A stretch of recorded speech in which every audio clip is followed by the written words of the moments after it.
Hello again, everybody, and welcome to another episode of Fun and Games Podcast. I'm Jen Moonen. And I'm at AK Stormageddon. And you're listening to episode 209.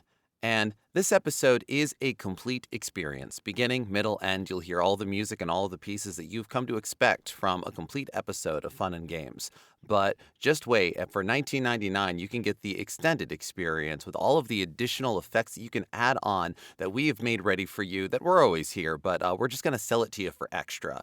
Because this episode, we're talking about post-launch DLC and kind of the experience beyond that and the current climate of it, I suppose.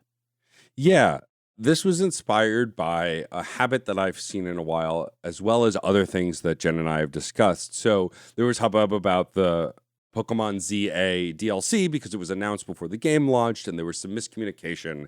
It was always meant to be post-game. It was a story that takes place after the main story. They were just excited to promote it because, you know, it's Pikachu and blah, blah, blah. And though it was handled poorly, and it was probably always intended to be a separate development, it just wasn't communicated well. And what that reminded me was of several things. One, that this is something all modern Pokemon games have done as far as post-game DLC where you beat the game, and then there's another bonus story. It's the modern evolution of the different versions, right? The two main versions and then a third Emerald, special Platinum. edition version. Yeah. I mean, Black and White, we got Black and White 2, and then after that, we stopped getting those sort of unified pseudo-sequels. Yeah. Then there would just be like special edition versions, like Sun and Moon got like an ultra version or whatever. Right. All of this to say, you know, I was excited about the ZA DLC because I really loved ZA as a game. Then it came out and I bought it and I barely played it. And it reminded me of this thing that like a lot of post-launch DLC and especially post-game DLC that takes place after the main story or is meant to be played after you finish the game, I have a hard time going back for. And a lot of games that have had great DLC that feel part of the narrative and that you can play either pre or post game, I don't experience till a second or third playthrough or never experience at all. And it got me more thinking about DLC as a marketing strategy, which it often is, but also as a legitimate form of content and where the line is. You know, there's this narrative that evil executives at a publisher walk into the room of a developer and go, hey, this game is great. We love it so much. Now take out at least a third to half of it, and we'll sell that as DLC after it launches. And devs going, no, how can you do this to my baby? Which I am sure that is a narrative that has happened before, but I think it's more complicated than that too. Yeah. Ultimately, I think DLC is a good thing. I think getting more of a game you love is a good thing.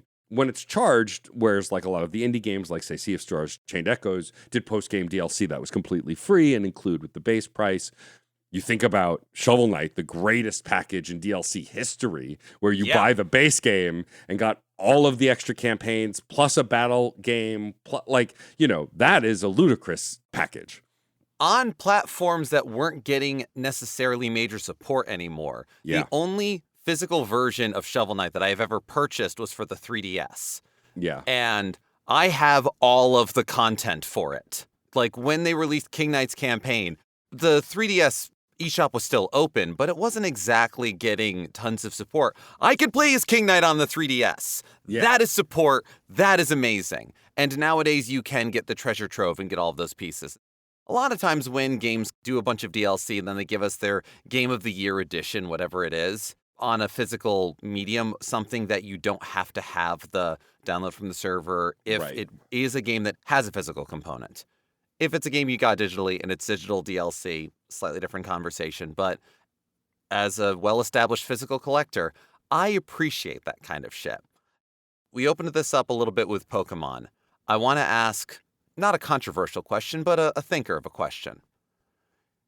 Matt, is Mew DLC? Huh. Technically, it is downloadable content. You had to bring your red or blue Pokemon game to Toys R Us or wherever participating stores were and get traded Mew, which is essentially downloading Mew. You're just not going to major servers. This is, you know, sort of a early analog street pass. You're going to where the Mew is. So it's a augmented reality game. You're catching Pokemon in the real world, but it is still technically DLC. Or is it? I guess in the sense that that would eventually evolve to like the surprise gifts or the special limited time offer gifts that you could Right. get. And, exclusive artifact or rare Pokemon that were like designed for just that. Often ones that I'd never heard of or that were these, more of the weirdo ones, Oh, which yeah. I genuinely just love. Not just legendary Pokemon, but mythical Pokemon, which I've learned in some cases are very different depending upon what the purpose is for people. Yeah. Again, Pokemon has always kind of dabbled in the DLC. Arguably, Yellow is the best of both Red and Blue worlds, right? Like it was a post-game expansion, but sort of also its own thing. It wouldn't really be till Emerald where we'd really get like, here are the two games, and now here's a special edition version that kind of incorporates things from both. I mean, we did get Crystal. Oh, that's true. We did get Crystal as well for Gold and Silver. Yeah. So like it just became that pattern, and then I think it was with Sword and Shield was the first time that we got, because the 3DS games got Sun and Moon got those ultra versions, like those Right. Game of the Year editions. So yeah, I think it was Sword and Shield was the first one to go, okay, here's DLC specific for this game, 2 different DLCs that take you to different parts of the map and a Yes. new story that moves the story forward. They had a new name to them. Right. That's the first time I kind of realized, I don't think I've ever really participated in the Pokemon postgame, because Pokemon had always had a postgame, not necessarily narrative, but things you could do after you beat the game. Mewtwo's post-game. Fighting Red is theoretically post-game because you rolled credits. Right. And I don't know what it is about it that I never go back for it. It's not like I don't like the games, because again, ZA is one of my favorite Pokemon games in a long time. And I was excited by the idea of traversing these different dimensions in Mega Dimension. And then I played it for a couple hours and went, I'm all right. What's strange to me also is like the love of the game doesn't affect it, because Sea of Stars got additional content DLC with a new party member, a different zone, and I did not play it at all. Kingdom Hearts 3, a game I loved more than the general audience, had post-game DLC I never played. I don't know what it is about it. I think part of it is, and I talked about this with Citizen Sleeper a bit, when I finish a game, that's my canon playthrough and I'm done. With the exception of the Mass Effect trilogy, which I've played in incomprehensible amount of times. For the most part, I have one playthrough and that's it. Maybe I'll replay a game later, especially if it's a game with like the story's basically the same. Maybe some choices are different. It is rare that I replay it unless it's a real favorite, because in my brain, I'm like, this experience is complete. I don't need to play it again. I mean, it even happened with the original playthrough of Control I did. The DLC for the Ultimate Edition and the new story paths, the Alan Wake DLC, didn't come till much later, and I wouldn't play it until I was getting ready for Alan Wake 2. And so, like, I just wonder what it is about my psychology that blocks me from feeling interested in it. I do think some of it has to do with, I don't have a fancy term for this, but basically the credits roll. Certainly a lot of games that have paid DLC like this, post-game DLC, as I think of it as we are talking about it, are longer form games or narrative games.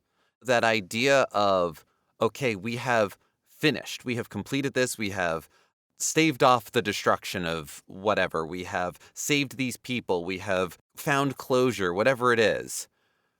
Let's go somewhere new. Feels disingenuous. And if it's something that is unto itself a sequel, that feels like okay, we're starting a new story.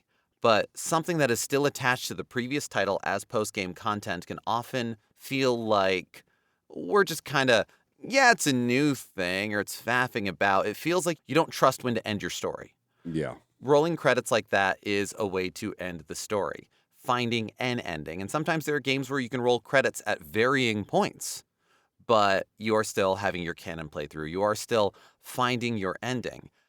There's plenty of RPGs, like I think of Final Fantasy titles, where the amount of time I spent on disc 3 of Final Fantasy VII way back when, that wasn't in the final dungeon or trying to fight Sephiroth, that was just racing and breeding chocobos, grinding and leveling up all of my materia, just trying dumb things.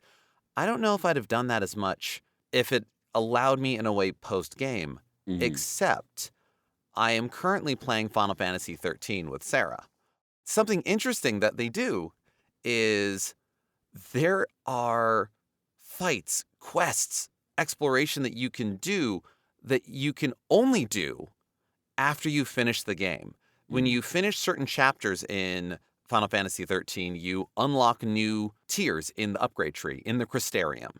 It goes all the way up to level 10, and you don't unlock level 10 until you defeat the final boss. And so there are a lot of heavy fights and crazy challenges that you're meant to take on in the final chapter after you've already defeated the final boss. And then you reload the file, and it essentially puts you at the disc 3 of Final Fantasy VII. You are right next to a warp that takes you to the main fuck around and find out area. And so Sarah is absolutely, much like you, Matt, someone where it's, if I finish the game, I'm done with the game. Do not bother me with this shit again. What is post-game content? A waste of my time and annoying. Stop it. But this is built in as kind of part of the game where you are saving everybody and doing all of that, but also doing other stuff. And the game doesn't actually treat it like you've finished the game. Like, you still have to fight the final boss in this. Right. But it gives you the kind of like, beat it once, and now you've unlocked all this other stuff. And then, honestly, as frustrating as that final boss was, it kind of would feel nice to go back to them with some new stuff unlocked. That also has a murky idea of rolling credits versus finishing the story versus when does the DLC happen. Certain things that act like that sort of DLC either need to be truly separate but connected stories or have an interesting piece in the timeline. I think these things are a little more successful for folks when they're kind of like side stories within the main thing. I remember all of the character episodes in Final Fantasy 15 as an example. Yeah, it depends on not only the story you're telling with your current game, but if it's part of a series. I think one of the more famous versions of this DLC is Portal. When Portal 2 was announced, so Portal 1 had an ending. I guess spoilers for Portal, if you've never played Portal, skip ahead like 5 minutes. But the ending of Portal is you defeat GLaDOS, blow up the detention center, and escape. You basically walk away. But then with the announcement of Portal 2, when they realized they wanted to have Shell still be the main character, they changed the ending. They added free DLC, which patched into the game, a new ending where you blow everything up, but Shell is laying on the floor and gets dragged away. And that, in a sense, is more of a patch than DLC, but it's technically downloaded content. If you had the game on a disc with no internet, the original version of that game, you would have the old ending. Right. I think to the fact that it doesn't change your interactive experience with the game. It doesn't change your final confrontation with GLaDOS. It just sort of goes, well, how are we doing this with the sequel? Don't worry about it, kid. It's essentially doing one of those, which works. I think that makes a little bit of sense. Whereas you mentioned Mass Effect as a game that you have gone back to several times, and there's great documentation out there in the podcast world of you doing so. But also BioWare's other game, Dragon Age. Yes. Where for the longest time, before we got a fourth Dragon Age, there was story post-game DLC that had major storyline consequences that could have gone anywhere. Then we get Veilguard, and suddenly all of that post-game DLC, when do we end the game, whatever, matters. Yeah. I think that's a very big shift. Well, yeah, that's something BioWare has done several times. I think about the Mass Effect trilogy, which was always conceived of as 3 games from the beginning. But at the end of, I guess I'm also revealing spoilers for the Mass Effect franchise. These are minor spoilers, but like the Reapers are the main antagonists in the Mass Effect franchise. And at the end of 2, you fight and defeat a major Reaper who's part of that pantheon of this invading force. And you defeat them, you save the day, you save the human race, and then the game ends. They had then eventually added DLC called Arrival. We find out at the end of 2 that the entire race of the Reapers are coming. They're coming to destroy the universe and reset it. And you get to do this mission called Arrival where you can set them back and slow their arrival or not, depending on the choices you make. I won't say more than that. But that came months before 3. Maybe it was a little further back than that, but it was a while after Mass Effect 2 had been out for a while with all of its other story DLC, like Lair of the Shadow Broker and stuff. But that DLC, I feel now, having played the Legendary Edition, which incorporates all the DLC into the game, you have it from the beginning, is a hugely important part of that storytelling. Shepard makes a major decision that then is on trial for at the beginning of the 3rd game. Yeah. And so it's totally reliant on that. But again, also that DLC came after, but if you were to play that game for the first time now or new now, it would be part of the story, although they don't actually railroad you to the DLC as well. So you could end up doing that DLC pretty early and kind of ruin the story for yourself.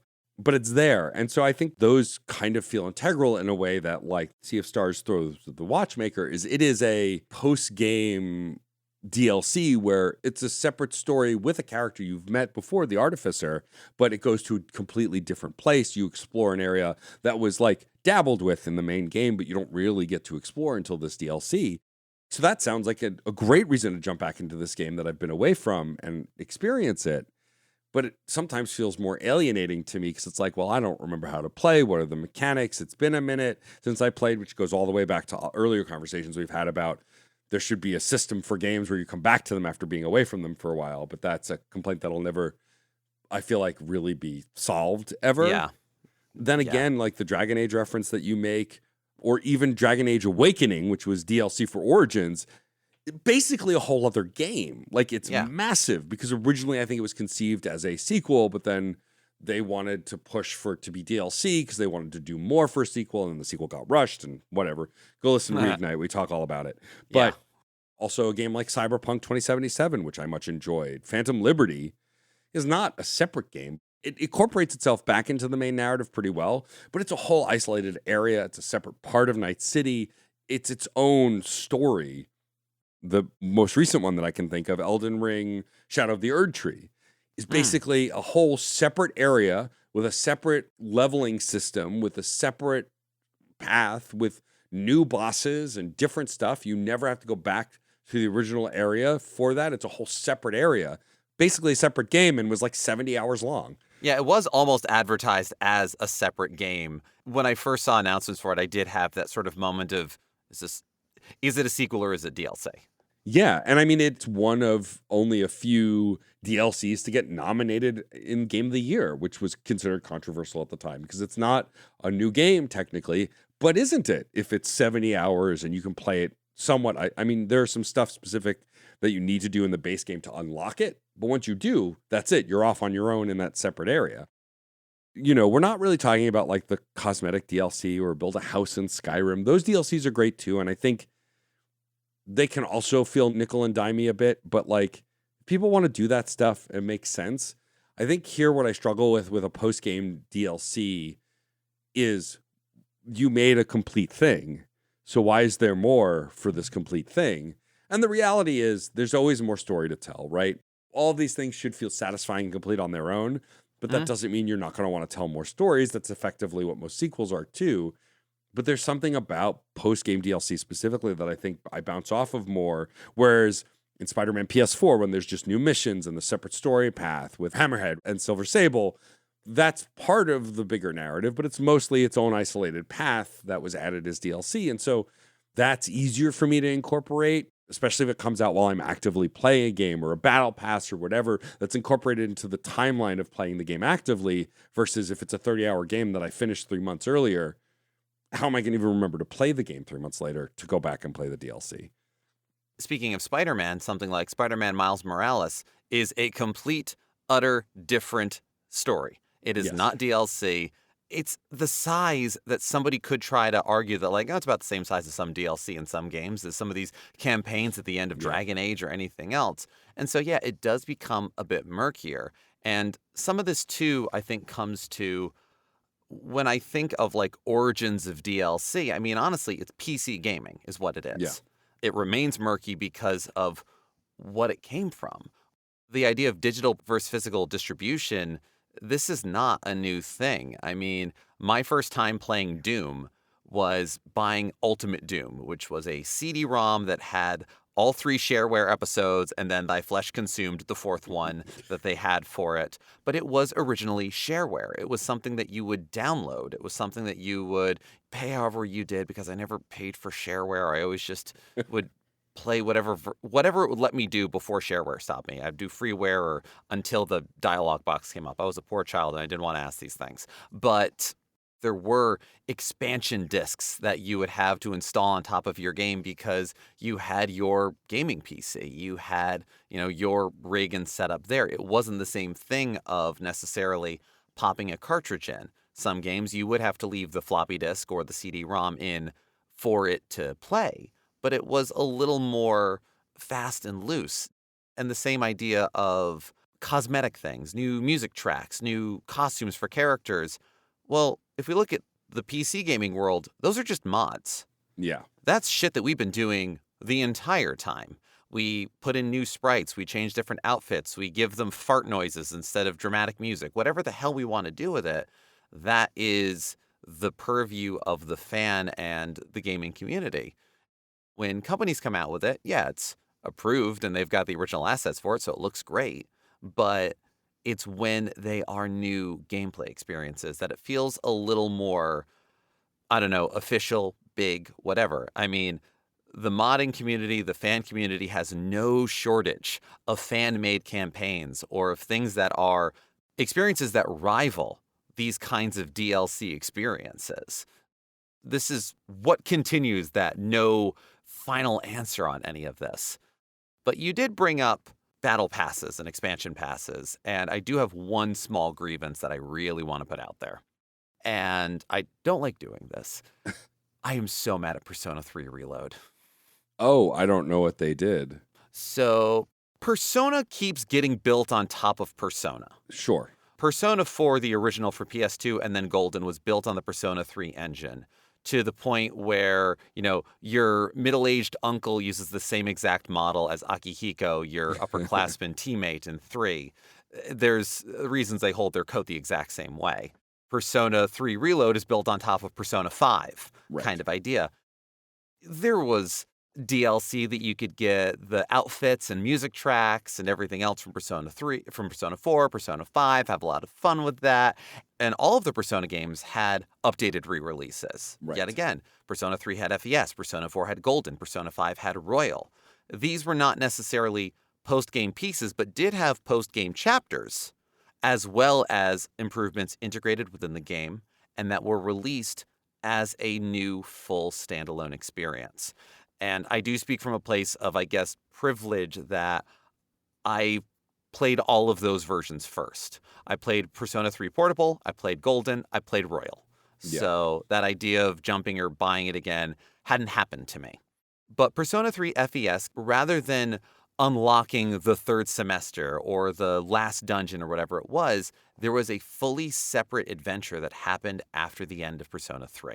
That was on the original version called The Answer. Mm-hmm. On Reload is called Episode Igus, because you get to play as the android girl as your main character in both of them for all sorts of interesting reasons that I shan't spoil the story for.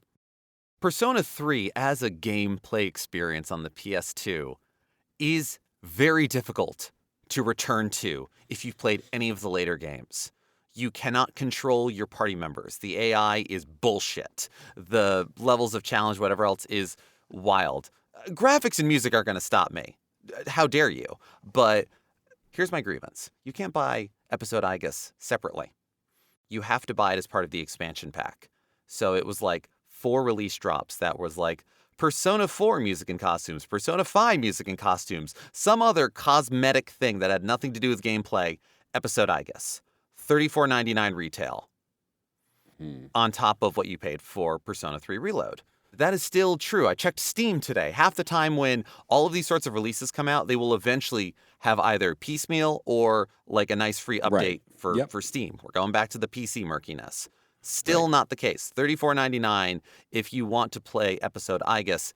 And then you also get all the other outfits. Isn't that great? No, I don't want to pay extra for those fucking outfits. So Sarah and I finished Persona 3 Reload. Episode Igus was out. We're like, we're not spending $35 on post-game content. Back to what Sarah said about post-games. And you know what? We have a copy of Persona 3 FES for the PS2. So I was like, you know what? I haven't looked at it in a while. Popped it in. And you don't have to have a finished save file to just start playing The Answer. Because when they sold it to people, they knew that some people had finished the first game, had finished the main game. So it's like, why not get into the new content? Oh boy, the change that is going from Persona 3 Reload built on the Persona 5 engine to the throes of PS2 Persona 3 is rough. We got about 15 minutes in, and Sarah and I both actually got viscerally angry and had to stop playing. Right. And do I need to play that? No. Do I need to play episode I? Guess absolutely not. I've made my peace with it. But this is one of those examples that I point to as far as a lot of the bullshit we run into, what feels like predatory practices, what is strange paywalls, what are pieces of lost or locked content. I don't think Atlas is going to release Persona 3 fully reloaded that's going to have all these things on there necessarily. If they do, look, I'm wrong, and we can look back on this episode and, delight in my foolishness. I don't think they are. And that is just one example that I have off the top of my head. My singular, big old middle finger. And I'm sure there's plenty of others, and I'm sure plenty of people have those. I try not to get too lost in the mire on those, but I do feel that that is a good example of where this vitriol comes from. No, totally. I've been very lucky that a lot of games that I've wanted DLC for recently have either been free because they're indie titles and often they don't charge for their DLC, or a singular purchase like the Pokemon DLCs that have come out. So battle passes are a different story, and season passes for, Fortnite and stuff, which with some exception, I think Fortnite actually does a decent job of pricing that stuff. $5 for a skin, even $10 for a skin, sure, why not, right? Overwatch gets a little more insane, and I'm less satisfied with that system, but that's a whole other episode. The series that did it shamelessly and for so long, and a series that I mostly like, despite its flaws, is the Borderlands series. Borderlands has always had these season passes. They sell them at the launch of the game, and they come with chests and special currency to get better guns, whatever, sure. But it also will, as the DLC for those games releases, you will get them. But with their case, for the most part, as I recall, at least in the 360 era, you could buy them in the PS4 era, you could buy them separately or buy the season pass. And if you were buying one DLC, it was cheaper. But if you were buying all of them, it would be cheaper to get the season pass. Smash Brothers is a great example. Smash Brothers Ultimate, right? Mm-hmm. They had the season passes for each release of, I think it was 4 or 5 characters, whatever it was. Yeah. And you could either buy the season pass and get all the characters, or I don't think you could even get them individually. I can't really remember. Someone will correct me, I'm sure. I remember that feeling like it made sense because I wanted the characters for this game, and a lot of fighting games have done those seasons or buy the characters individually. For the most part, they allow you to get them separately as well as part of these packages. That feels less predatory to me as well because, again, you are giving the people who don't want Steve from Minecraft but do want Sephiroth the option to just buy Sephiroth, that kind of thing. But there's so many fighters in Smash Brothers, and there are so many. There's always ones I don't want this. Yeah. You got to unlock it. Do you want to unlock everything? If you want Game & Watch, you got to unlock everything, man. Come on. Yeah. Fighting games are definitely an area where it also gets strange, murky, argued over. Yeah. It's not a new area. It's not a new mode. It's not a new story. It is sort of a new story. It's just a slot. It is a new character. I'm not trying to be flippant with that. To design a character within a fighting game is a big thing. There's balancing. There is design. There is so much that goes into that. And to just sort of, I don't know, it feels like selling it like real estate in a weird way. And Yeah, the piecemeal of it all feels predatory in a way that one DLC for a game after a while after it came out. I think of Silksong, I think it's Sea of Sorrow is the new DLC coming out. It's just going to be a separate area where you get to do more exploration. I think it's meant to take place before the end of the game. That sounds fun. And I think Hollow Knight, the original one, also had DLC that was similar. That feels less predatory than let me piecemeal you the story content over the course of 6 months to a year, and you have to pay this bigger number to get the smaller numbers worth of stuff. I mean, also, you bring up Persona makes me want to throw my Switch out the window when there's missable content in those games. Missable content is a conversation we should have in a future episode because stuff like Baldur's Gate 3 makes sense. That game is gigantic. You miss stuff, makes it worth replaying, totally get it. But the missable stuff in Persona where you make a mistake, maybe 2, and you screw yourself for the whole playthrough, I understand why it exists. I think it's kind of a fun challenge, but it also drives me bonkers because had I not had you and Ken to warn me about Royal and tell me what to do with the school therapist to make sure that I didn't miss out at the end of the game, I would have missed it otherwise. I would have had no idea. I think that's frustrating in a different way than this kind of post-game DLC is. But I digress. I think that's a whole separate conversation. It very much is. That gets into the conversation of, do we have to 100% a game? What is 100%ing a game? Again, to go to that idea of a canon playthrough. Right. I've definitely played through games blind and had the, wow, I completely missed those things. And that can be fun and that can be interesting. But length of game, amount of emotional investment, and a shorter game, I'm more than happy to, oh, I missed that. Let me try it again. When I played Thank Goodness You're Here, I didn't platinum it the first time I played it. So I was like, well, let me do these other really goofy things. It means I'm going to get to hear those other conversations in a game that's a handful of hours total. Yeah. Easy enough to go back to. But if you do miss maxing out a social link, that is unfortunate. And if you miss maxing out a social link that is crucial to certain pieces of advancement within a game, and there's deadlines for those, especially in a game where there are moments that something happens and they kind of throw up big flags and go, hey, this is a big decision. Really pay attention. Think about what you're going to say. Don't fuck around. This could be bad. You're trying to find a murderer. Don't make baseless accusations. Figure out who the murderer is. This is going to affect the ending. They let you know. So it is a separate conversation.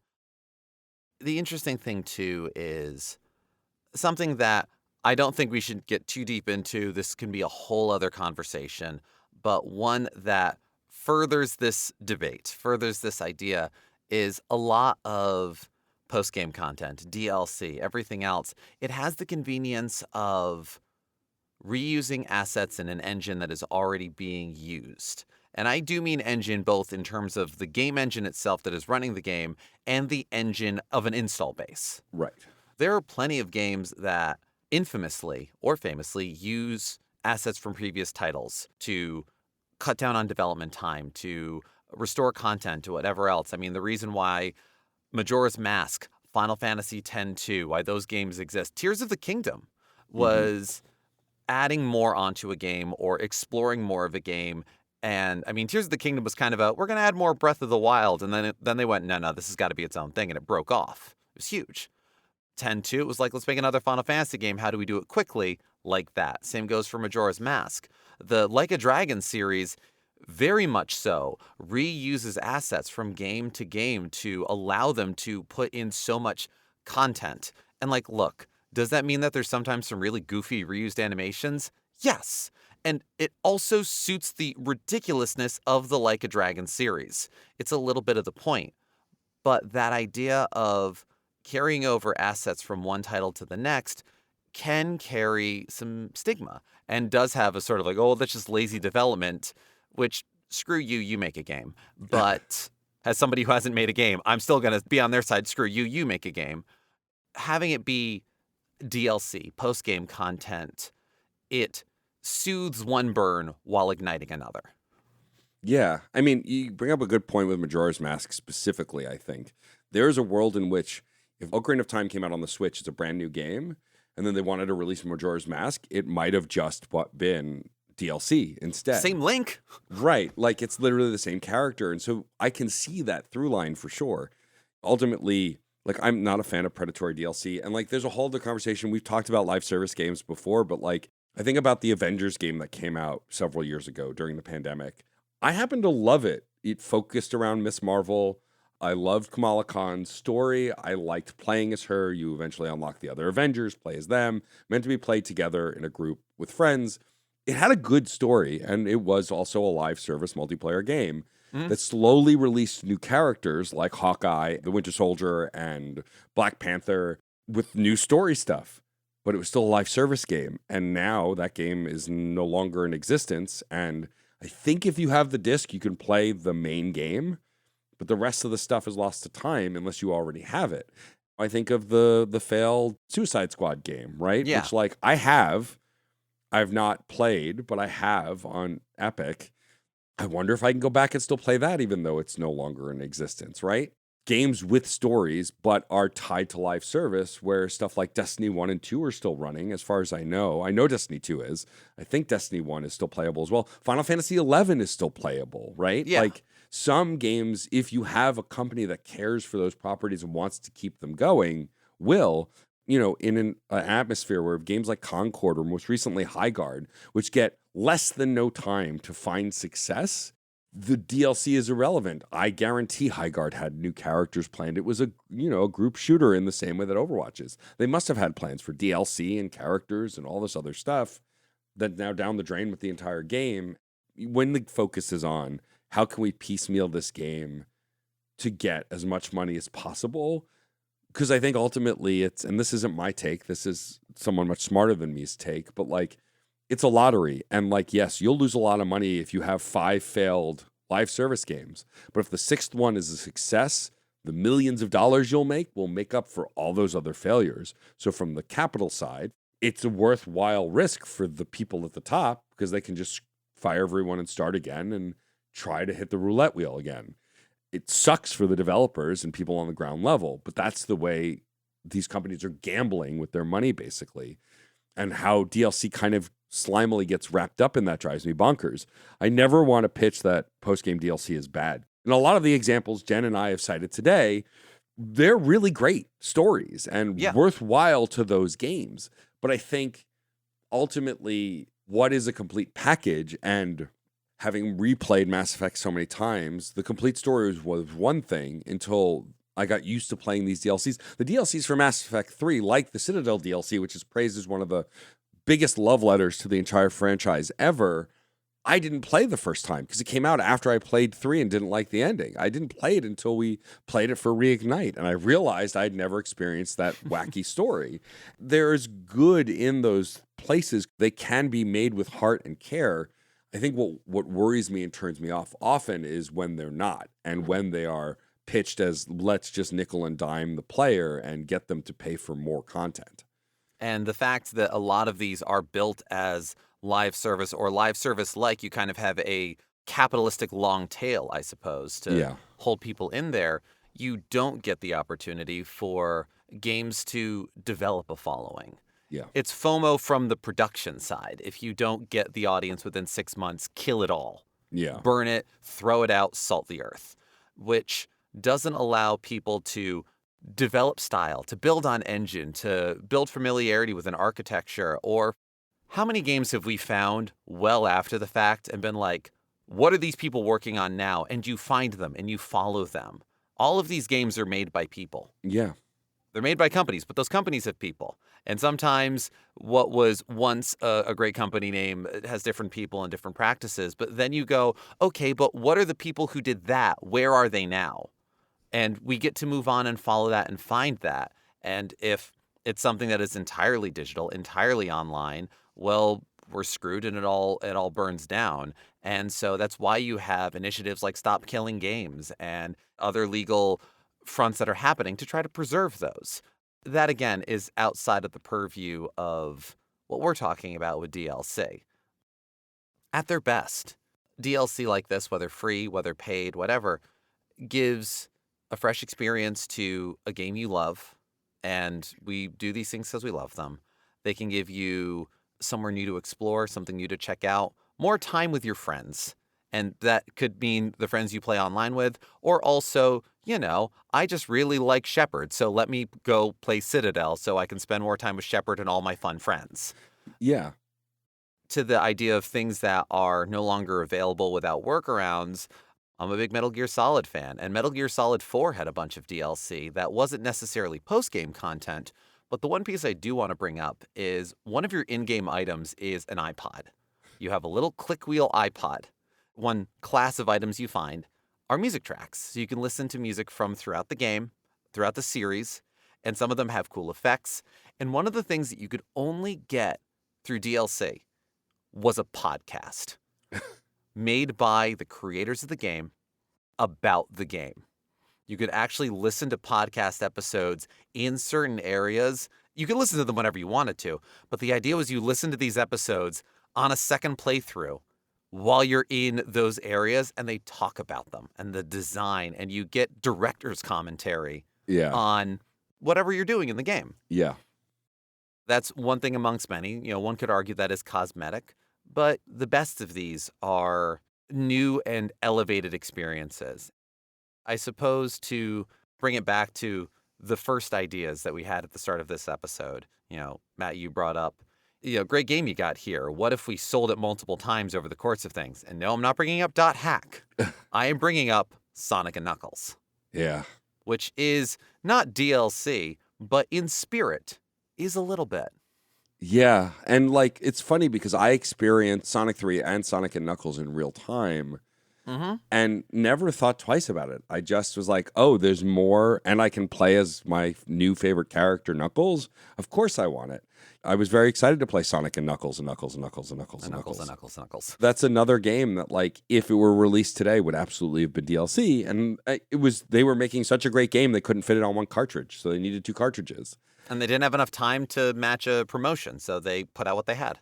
And now most people consider Sonic 3 and Knuckles to be one game, not 2 separate games, though when covering them, you would be just as justified to cover them as separate games because they were sold separately and some people played them separately and unconnected. Right. Whereas nowadays in any collection, you are getting those together as a full experience. And you can also play the Sonic 2 connected to Sonic and Knuckles version, or here is all 6,594,000, whatever the variations of Blue Sphere you get when you connect the first Sonic. Right.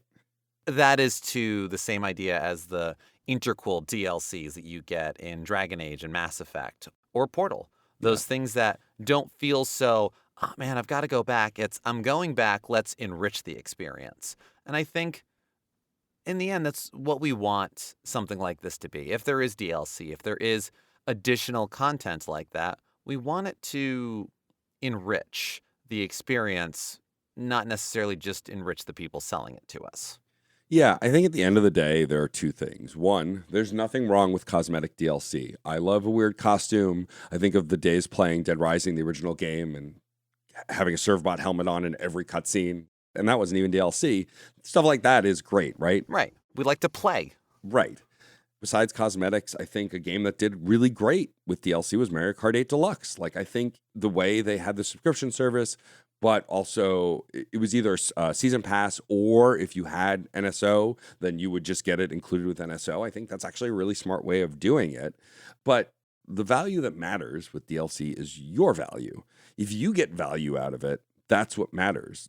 Jen not wanting to buy the DLC for Reload, it's not valuable to them at that price. If I want to dress my entire party up in Velvet Room attendant costumes, that's why I have the dancing games. But to that end, if it were valuable to me, because I never played the original version, I don't own the original version, it's in the same way that, like, Pokemon, as of when we're recording, just re-released Leaf Green and Fire Red on Nintendo Switch and Nintendo Switch 2. An incredible thing if you don't have a way to emulate those games or play them on old school hardware. But it's $20 when tons of Game Boy Advance games are free on the NSO service itself. So, like, again, to me, I haven't spent that $20 yet because it doesn't have value to me. But to someone who isn't familiar with emulation, doesn't have access to the old hardware, just wants to play those games for the first time or replay them, it might be worth the $20. And the last thing I want to do is make them feel bad about their purchase because it has value to them. And I think that's the thing that's most important when we're looking at DLC that expands story, adds cosmetics, adds whatever, new gameplay modes, all sorts of stuff. Do you find value in it? Yes, there are exorbitant prices. Again, I think there's a day where we do an episode just on DLC marketplaces and how those have evolved and changed, platforms like Steam and Epic. Yeah. Because that's also insane, the price gouging that happens there, or online marketplaces like the WoW real money auction house, stuff like that. Distorted values aside, if it's valuable to you and you have the money and you want to spend it, spend it. You should be able to enjoy the things you love. But I think it's worth questioning what we're paying for, because as much as Jen and I love Nintendo, I was pissed that Leaf Green was behind having to throw money at it because they have so many great Game Boy Advance games that are just available on the console if you pay for the online service. It feels penny pitching in a way that other things that have also felt that way didn't feel that way to me because there was value in it. But like I have 3 different ways to play Leaf Green right now, but yet I want it on that hardware because it would be fun to play it on that hardware or add special features or other things, right? I think of the Metal Gear Solid collection, stuff like that. Is the podcast going to be on Master Collection Volume 2? I don't know. Right. But like, it's frustrating when you yourself can feel the weight of that nickel and diming, but we're all going to feel it differently. We all have different ranges of what we can afford, how much we make, where we live, what we do, right? That all affects what DLC means because there's often a price tag on it, which is why my final point wants to be in going back to Shovel Knight, the treasure trove, each campaign, Spectre Knight, Plague Knight, and King Knight, all of them could have been separate games and I would have bought them. They're long enough. They have enough content. King Knight's campaign alone, because it also comes with a bonus card game that you could spend way too many hours playing. I'm speaking from experience. They're all 15 to 20 bucks a pop. Easy. Yes. Easy. And yet people got upset when they announced they're re-releasing Shovel Knight DX for a cost on modern platforms because they're updating the graphics, they're adding new stuff. But I wasn't frustrated. To me, the context of Yacht Club, they gave me all of those campaigns for no extra cost. So now Shovel Knight DX, they want another $30 for a re-release of this game that I love, of Shovel of Hope, the main campaign. Sure, so be it. Ultimately, I think at the end of this, we turn it to the listeners. How does DLC impact you? Do you wait for a game for years just so you can play all the DLC in one shot? Do you play games when they come out and then keep a close eye on DLC and play it during the drip feed as it releases? Do you not play any DLC on principle? I'm curious how the listener interacts with this because I think it is really a very personalized thing. Because again, the post-game DLC to me is a problem for me because when I roll credits, I'm done. And I think even games that have had a post-game like the old Pokemon games, I never played. I never completed the Pokedex. I rolled credits. I beat the game. I'm done. That's a me problem, but it could be other people's problem as well. And so I'm curious how our listeners interact with DLC, where they see the value in it, when they feel ripped off, because I think there's a wide spread of what could mean one to one person means something completely different to another. So yeah, we are putting it to all of you, put it to you, listener. What are your lines and what are the things you look for in post-game content, in DLC, cosmetic or otherwise? We are absolutely ignoring sports games with their roster updates and rhythm games with track downloads because those unto themselves are massive conversations, but they are part of this as well. Where do those lines fall for you if those are areas or genres you like to explore? What's a bigger draw for you? Is it more story or is it more gameplay or new game modes? Is it anything going on like that for you? And also, we don't have as many loot boxes these days, but there is a lot of FOMO that goes into these sort of purchases, and especially in gacha games that lends itself towards, the whale mentality. That is another area that I just want to touch on right now and say that we're not going on those. Gacha games are basically DLC, the game, and there is a lot to talk about in there as far as gambling addiction as well. Everything else we're talking about, though, we want to hear from you about your thoughts on DLC. What was your favorite DLC? What are characters that you had to get outside of a fighting game that you could not fight without in those games? We want to hear about it. Let us know. There's so many great ways to get in touch with us. We are Fun and Games Pod across all social media that we are currently active upon, which as of this episode is Blue Sky, Instagram, and Tumblr. You can email us at funandgamespod@gmail.com. Let us know what you thought of this episode, what you thought of previous episodes, what you'd like us to talk about, and who you'd like us to talk with on future episodes. You can visit certainpov.com and find not only other fantastic Certain POV podcasts, but a permanent invite link to our Discord server where a lot of these conversations continue, where we talk about the games we're playing. When we roll credits on them, we often put up screenshots and talk about the games. And maybe we'll put some DLC in there, and we'd love to hear from you about it. If you truly do want to have some paid DLC to Fun and Games Podcast, if you have the means and desire to help support us, we do have a Patreon. Patreon.com/funandgamespod. I never really thought about it as DLC, but here we are. But there is a free tier. It's free DLC for this kind of thing. This is all just DLC. It's downloadable content. I am having a crisis at the moment. That's fine. Thank you for coming with me on it. There is a free tier. You don't have to give any money to get access to the RSS feed or vote on what our next console retrospective is going to be, or to get a one-stop shop to everything Matt and I are working on. But a special shout out to those on the high score board. We are so grateful for all of our patrons, but shout outs to Alex Lavelle, Case Aiken, Daniel Nyden, Sean Bowen, Film It Yourself, Dave Jackson, Tales from the Backlog, Alejandro Alves, Curly Bright, and Chris Copleen. Thank you so much for your support. Please enter your initials $3.99 for the font pack for both Pixel Perfect and Polygon Fancy fonts.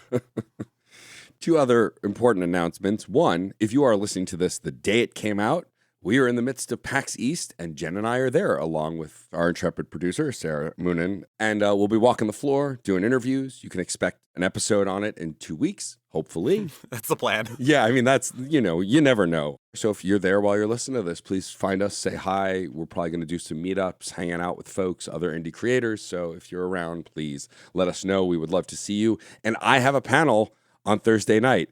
Jen currently doesn't have a panel, but I'm sure that will change during the convention. We'll see what happens. I may invade something. I need it. I've made bets, but I will. I will be 9 o'clock in the Condor Theater. Friend of the show, Adam Gumbert, who's done several SideQuest episodes, is hosting Gameparty. It is a video game version of Jeopardy. I will be on the panel with other greatest hits from this very feed, like Asa Green River, Claire After All. Jacob McCord is going to be there, many more folks. And so if you want to see me play trivia, either well or badly, I haven't decided yet. We'll see how it goes. Please come to the Condor Theater for 9 p.m. on Thursday, the 26th of March, and come hang out and cheer me or other people on. Honestly, either is totally valid. And I'll be in the audience also cheering and making commentary. So there's so many great ways to enjoy that panel. If you're Yes, there. correct. Speaking to DLC and our Patreon, if you would like a free way to support us that's completely free and low effort and short on time, you can go to any podcast feed you listen to this podcast on and rate and review the podcast. It helps us grow our community. It helps us get into other people's feeds. It helps us combat the mighty algorithm, and we really appreciate it. And also, we just like to see the nice things you say about us. So whatever platform you're listening on probably has some way to rate and review. So please do that. It really is a huge help to us. Whether you always wait till the Game of the Year edition of the game, you do no DLC at all, it's all DLC, or whether this is your first episode of Fun and Games, thank you so much for being here. We couldn't do this without you. This is a conversation. Thank you for being a part of it. I'm Jen Moonen. And I'm Matty K. Storm again. And happy gaming. Hey, Nerf herders. You sure you want to go with that? Hey, everyone. There we go. More inviting. Have you ever had a movie that you really wanted to love, but something holds you back? Or one that you did love in spite of a flaw? Well, I'm Case Aiken. And I'm Sam Alisea. And on Another Pass, we sit down with cool guests to look at movies that we find fascinating. But flawed. And we try to imagine what could have been done when they were made to give them that little push. We're not experts. We just believe in criticism. Constructive criticism. Sure. So come take another pass at some movies with us. And every now and then, we can celebrate movies that did it on their own, too. You can find us at certainpov.com or wherever you get your podcasts. Pass it on. CPOV. certainpov.com.